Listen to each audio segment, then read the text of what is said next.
میرے ایک دوست کا کہنا ہے کہ اگر روزہ رسول صلی اللہ علیہ وسلم کی مٹی اللہ کے عرش کی اور کرسی سے افضل ہے، اگر اللہ کی عرش کرسی مخلوق ہے یا خالق، اس کے اوپر میں تفصیلی جواب دے چکا ہوں.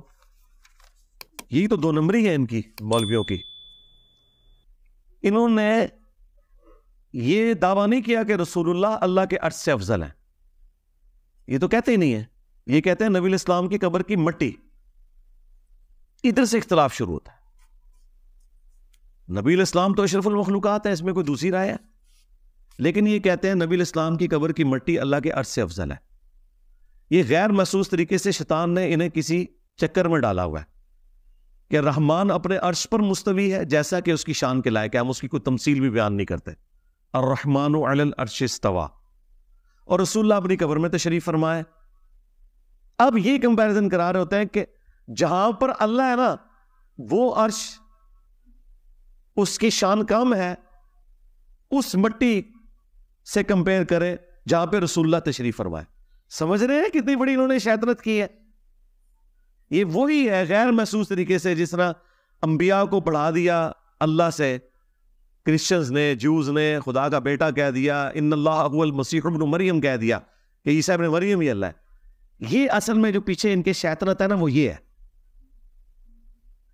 اب جسے یہ سمجھ آ جائے گی اس سے یہ بھاگتے ہوئے کہیں گے نہیں وہ ہم اس لیے کہہ رہے ہیں دیکھیں نبی الاسلام تو اللہ کے عرش سے افضل ہے نا، تو وہ جو قبر کی مٹی ہے نا اسی مٹی سے ہی نبی الاسلام کی تخلیق ہوئی ہے، تو اس لیے ہم افضل کہہ رہے ہیں. تو سرکار جو نبی الاسلام کی جب تخلیق ہو گئی تو وہ مٹی تو الگ ہو گئی.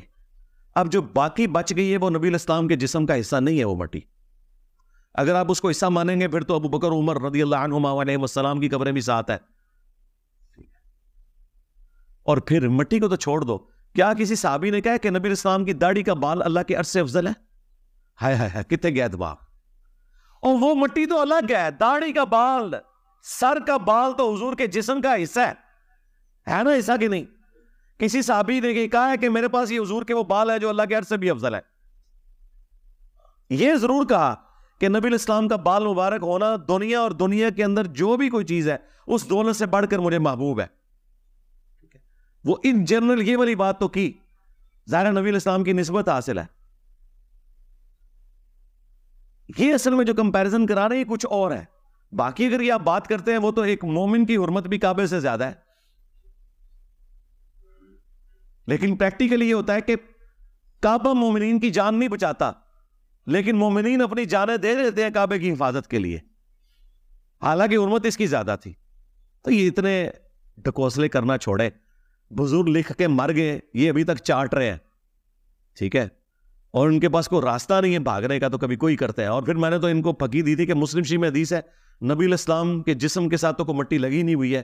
مسلم میں حدیث ہے کہ نبی الاسلام کو جب قبر میں لٹایا گیا تو ایک سرخ رنگ کی چادر نیچے بچھائی گئی تھی. اس چادر کو کیوں نہیں کہتے کہ اللہ کے عرش سے افضل ہے؟ پھر نبی الاسلام کا کرتا مبارک